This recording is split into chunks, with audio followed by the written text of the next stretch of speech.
O CNJ em Ação está no ar e durante este mês, no recesso do Conselho Nacional de Justiça, estamos revendo as principais decisões do CNJ no primeiro semestre e os temas de destaque que foram discutidos aqui no CNJ em Ação.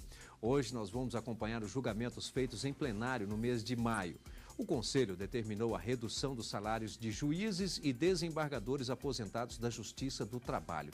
Os benefícios não estavam dentro do limite estabelecido pelo teto constitucional. Além disso, veja parte das entrevistas com integrantes do CNJ, Rodrigo Rigamonte, Marina Gurgel e Douglas Martins. Tudo isso e muito mais a partir de agora no CNJ em Ação.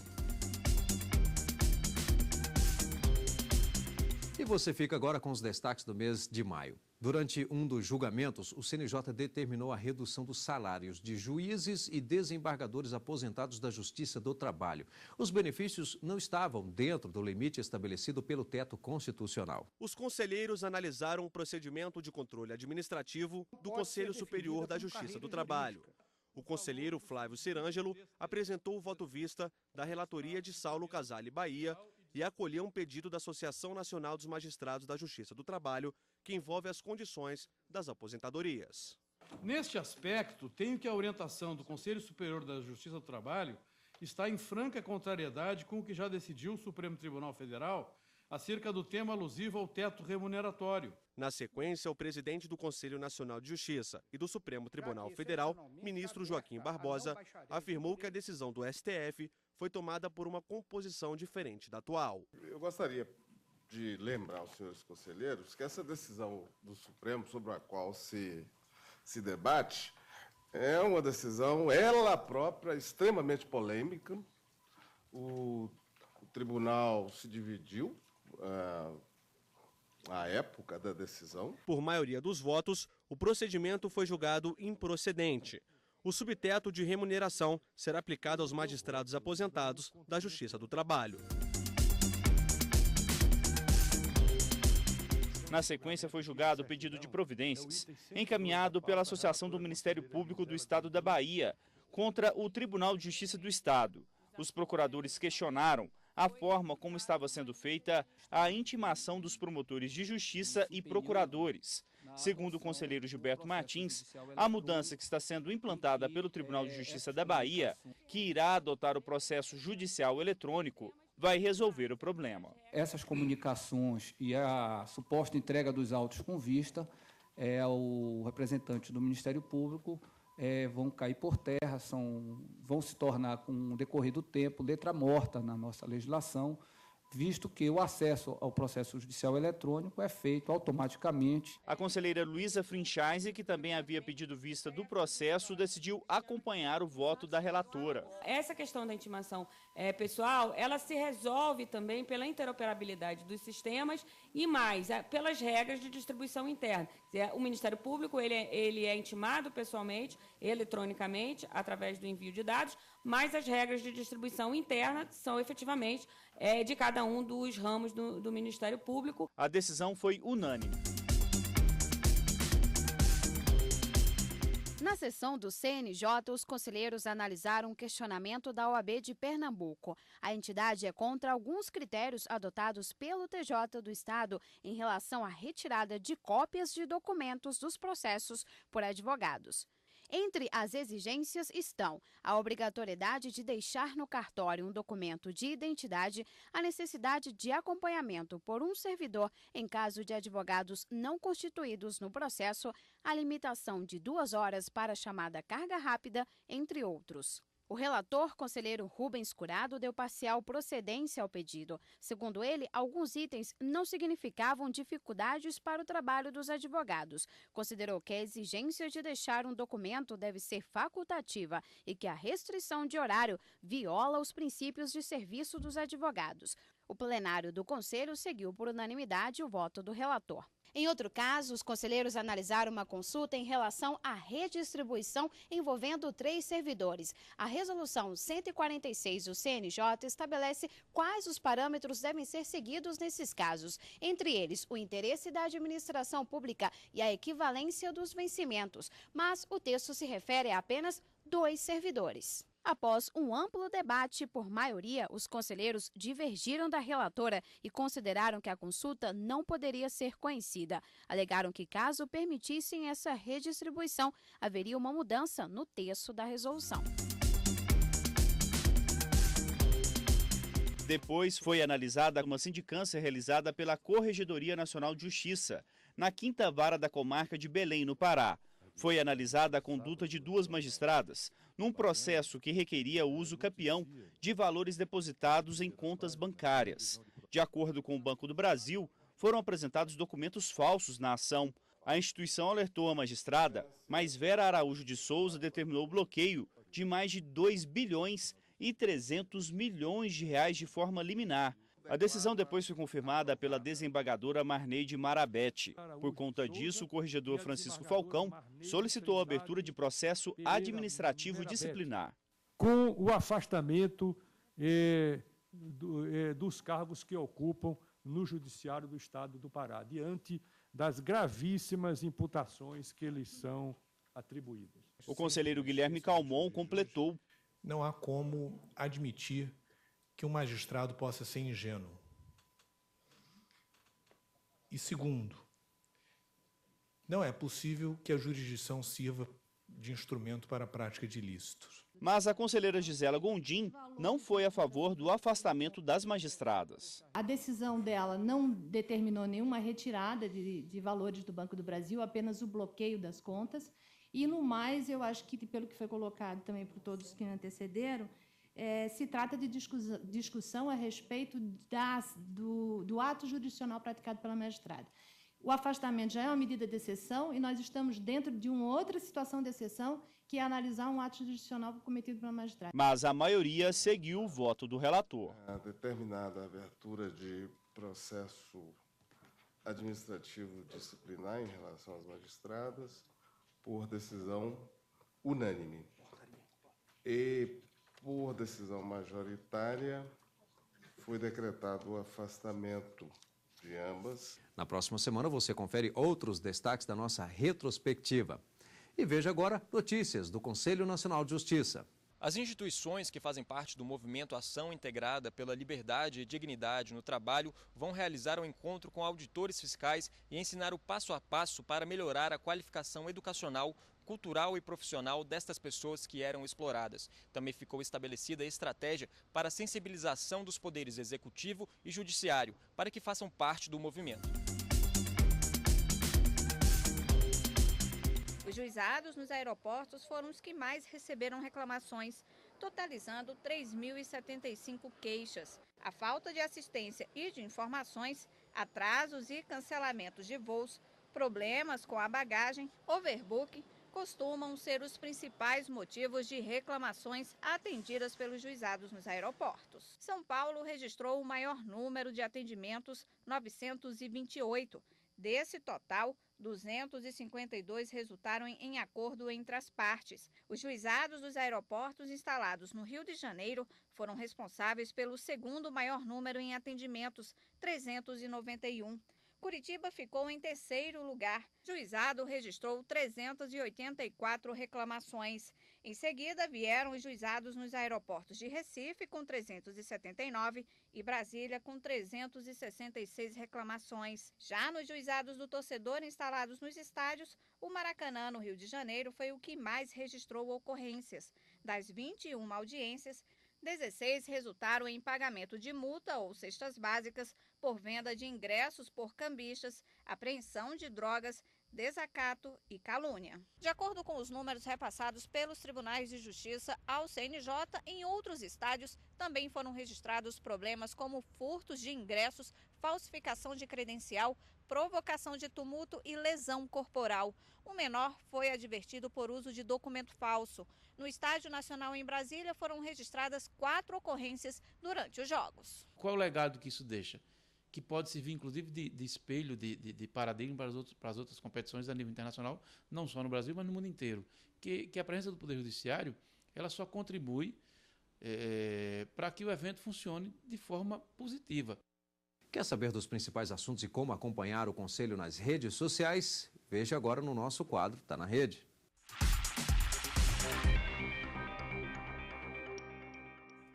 O destaque dessa semana é o Cadastro Nacional de Adoção. O cadastro é uma ferramenta criada para auxiliar juízes das varas da infância e da juventude na condução dos procedimentos de adoção. Para ter mais informações, basta acessar facebook.com/CNJ-oficial. É o CNJ aproximando a justiça do cidadão brasileiro. No Instagram, você também pode saber mais sobre o Cadastro Nacional de Adoção. Acesse CNJ_oficial no Instagram. No Twitter é possível acompanhar o mesmo tema. Se você deseja receber diariamente informações sobre cidadania e justiça, siga o CNJ no Twitter.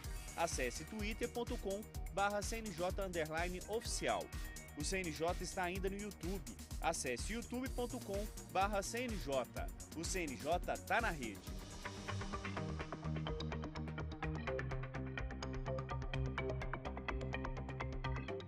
E chegou a hora de você se programar para conferir os próximos eventos que vão marcar o judiciário. Confira em nosso calendário.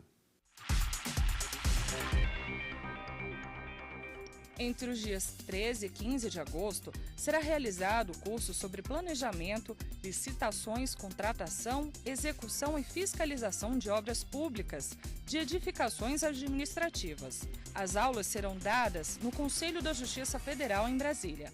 Vamos fazer agora uma rápida parada. Daqui a pouco eu mostro para você trechos de entrevistas importantes realizadas aqui no CNJ em Ação durante o primeiro semestre. Até já!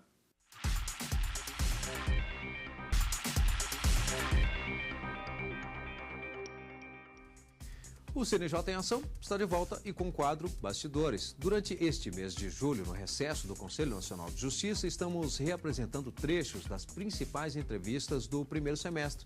Hoje, nós vamos rever parte das conversas que eu tive com os integrantes do CNJ, Marina Gurgel, Rodrigo Rigamonte e também Douglas Martins. Nós vamos agora acompanhar a primeira entrevista com a juíza auxiliar do Departamento de Monitoramento e Fiscalização do Sistema Carcerário e de Medidas Socioeducativas do CNJ, Marina Gurgel. Com ela, nós falamos sobre o novo Cadastro Nacional de Adolescente. Qual o objetivo desse cadastro?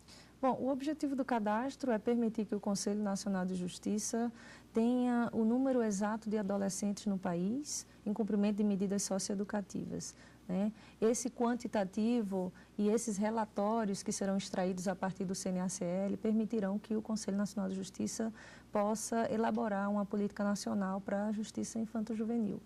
É um dado que hoje não existe, não temos acesso a essa informação. E num segundo plano, que talvez seja a grande novidade desse atual cadastro, é a geração de guias de execução através do próprio cadastro. O que muda? Bom, quais são as mudanças, então, em relação a esse antigo e o novo? O novo CNACL, ele tem por base uma nova tecnologia, né, que a gente espera que funcione melhor do que o cadastro anterior. Tinha muitas reclamações com relação ao travamento do sistema, a queda do sistema, e o DTI nos assegurou que isso não voltará a acontecer, porque a tecnologia é completamente nova. E no outro aspecto, o novo CNACL, ele é bastante enxuto. Então, diferentemente do anterior, que tinha uma série de informações, muitas das quais não tão necessárias para a elaboração de uma política nacional, o novo cadastro, ele teve as informações bem selecionadas, foi enxugado, muitas das informações anteriores foram cortadas, poucas informações, né? Exatamente, foi simplificado. Poucas informações são consideradas obrigatórias, sempre tendo em mira os relatórios que interessam ao Conselho Nacional de Justiça, as informações que de fato interessam à formulação de uma política nacional. Então, o CNJ ele não tem interesse na figura do juiz IBGE, né? O juiz ele não tem que simplesmente formar estatísticas que fiquem perdidas e que não sejam utilizadas para um retorno à justiça infanto-juvenil. E agora você vê como foi a nossa conversa com o juiz auxiliar da presidência do CNJ, Rodrigo Rigamonte. Ele explicou como será o estudo que o CNJ vai fazer sobre os processos que envolvem conflitos por terras e trabalho escravo no país. Esse estudo já está sendo realizado nesse momento, né, sobre os conflitos agrários no país, que envolve, como eu citei agora há pouco também, o trabalho análogo à escravidão. Os estudos já estão em andamento, os tribunais já foram oficiados, todos os tribunais de justiça e também os tribunais regionais federais já foram oficiados e irão responder o questionário formulado pelo CNJ eletronicamente no próprio site do CNJ. Rodrigo, na verdade nós sabemos que há muitos casos que envolvem conflitos agrários no país. Dada a própria dimensão do país, enfim, uma série de fatores, nós só sabemos que temos muitos casos, mas o CNJ hoje, por exemplo, não sabe quantos ao certo. Sim, nós sabemos pela imprensa, pelos diversas instituições que trabalham com questões fundiárias, que esses problemas fundiários no país são muitos, são problemas centenários, mas nós não sabemos o quantitativo, ou seja, o próprio Poder Judiciário não conhece as suas demandas. O próprio Poder Judiciário não sabe o que efetivamente ele possui de estoque de processos tratando dessas questões fundiárias, tratando de demarcações de terras indígenas, tratando de desapropriações para fins de reforma agrária, questões possessórias coletivas, crimes no campo. Nós não sabemos o quantitativo de processos, o próprio Poder Judiciário não sabe o quantitativo de processos de crime de redução à condição análoga de escravo. Então, o Poder Judiciário fica sem poder realmente confrontar dados vindos de outras instituições e também, sem conhecer o seu próprio estoque de processos nessa área, não tem como implementar uma política adequada para a resolução de determinados problemas. Como que será feito esse trabalho? Digamos que um determinado tribunal vai fazer ali aquela contagem, tem algum... Como é que funciona esse banco de dados? Onde é que será reunida essas informações? Na verdade, esses dados já existe um questionário na própria página do Conselho Nacional de Justiça, em que cada tribunal irá acessar esse questionário. Se for o Tribunal Federal, vai acessar o questionário do Tribunal Federal, estadual, o seu questionário. E dentro desse questionário há várias perguntas relativas à quantidade de processos em determinado ano relacionados a questões possessórias coletivas, a demarcação de terras indígenas, desapropriações para a reforma agrária, crime de redução à condição análoga de escravo, outro crime relacionado a conflitos no campo, né, questões indígenas. Então, é uma pesquisa bastante ampla nessa área fundiária. Esses dados já estão devidamente parametrizados, né, dentro do próprio site para facilitar o trabalho de cada um dos tribunais. Na verdade, o Conselho Nacional de Justiça precisa muito do apoio e da ajuda dos tribunais para que esses questionários sejam devidamente preenchidos e devolvidos com agilidade para que possa, a partir daí, trabalhar esses dados. Nós teremos aí o período de 2009 a 2013, já começou a ser feito esse levantamento, agora tem um prazo já para tem um prazo para encerrar esse estudo? O que se espera é que em 60 dias esses dados já estejam de posse do CNJ. A partir daí, acredita-se que mais uns 30 dias para que os dados sejam trabalhados e aí sim divulgados todos esses dados. E a nossa última entrevista de destaque na nossa retrospectiva de hoje é com o coordenador do Departamento de Monitoramento e Fiscalização do Sistema Carcerário do CNJ, Douglas Martins. Ele explicou como estão sendo feitos os mutirões carcerários regionais em vários estados do país. O objetivo é diminuir a lotação dos presídios. Qual é hoje a população carcerária no país? Nós temos hoje mais de 600 mil presos no Brasil. É impressionante, com um número tão grande e crescendo tão rapidamente, nós continuemos com essa sensação no Brasil de que se prende pouco. Digamos, praticamente há poucos meses ouvíamos aí falar, aliás, ainda tem mídia divulgando que são cerca de 500 mil. Esse número, então, já ultrapassou os 600. Já ultrapassou os 600 mil, porque as pessoas divulgam os dados do DEPEN, que é o Departamento Penitenciário Nacional, mas o DEPEN não tem os dados mais atuais, os dados de 2014. esses dados são consolidados com um certo retardamento. Uma defasagem aí. De mais de um ano. Então, se considerarmos os dados atuais, nós temos mais de 600 mil. Isso sem levar em conta aquelas pessoas que estão presas em prisão domiciliar, que não entram nessas contas do Departamento Penitenciário Nacional. Então, nós temos, seguramente, mais de 600 mil pessoas presas. Se incluirmos aí a prisão domiciliar, nós vamos passar de 700 mil pessoas presas no Brasil. Já que o senhor tocou nesse ponto de inclusão, quem está cumprindo medida socioeducativa e também as casas, embora sejam poucas, né, casas do albergado, por exemplo, também inclui, não? As que estão em casa de albergado estão incluídas nessa conta. As que não estão incluídas são da prisão domiciliar. Somente. Mas, de qualquer forma, é um número também elevado. Quem cumpre medida socioeducativa também consta desses dados? As medidas socioeducativas, que são para os adolescentes em conflito com a lei, já não estão nessa conta. É uma outra conta. Se acrescentarmos aí os adolescentes em conflito com a lei, o número também cresce bastante. Verdade, sem dúvida. Bom, vamos falar então dos mutirões. Quais estados que hoje estão aí participando desses mutirões? Nós mudamos um pouco o modelo dos mutirões carcerários. Antes nós fazíamos alguns mutirões, até ano passado nós fazíamos os mutirões coordenados pelo CNJ apenas em alguns estados, e nestes estados escolhidos era um mutirão praticamente em relação a todos os presos. E os outros estados, apenas os próprios tribunais organizavam de forma regional os seus mutirões. Esse ano nós resolvemos fazer mutirões, além daqueles mutirões no estado inteiro, algo em torno aí de 6 mutirões, 7 mutirões, dependendo de um ajuste que vamos fazer ao final.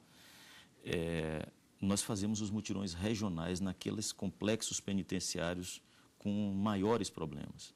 Aqueles complexos que nós tivemos histórico de grandes rebeliões, muitas mortes, aqueles complexos penitenciários em que o próprio Estado brasileiro chegou a ser acionado nas cortes internacionais para avaliar efetivamente o que tem sido feito para mudar essa realidade. E nesses mutirões, alguns deles, por exemplo, nós fizemos no complexo de Urso Branco, em Rondônia, que é um complexo que nós tivemos histórico de grandes rebeliões, constatamos mudanças significativas, alguma melhora em relação a essa realidade anterior, que é a imagem que temos daquele complexo, né? O próprio funcionamento do Poder Judiciário nesses lugares, no caso específico de Urso Branco, constatamos que os processos estavam, em sua grande maioria, em ordem, com a tramitação regular. Nós temos mutirão também realizado no Presídio Central de Porto Alegre, concluído agora recentemente. Concluímos em Santa Catarina, no outro complexo penitenciário com histórico ruim, mas que tivemos uma evolução, no complexo de São Pedro de Alcântara, um maior de Santa Catarina.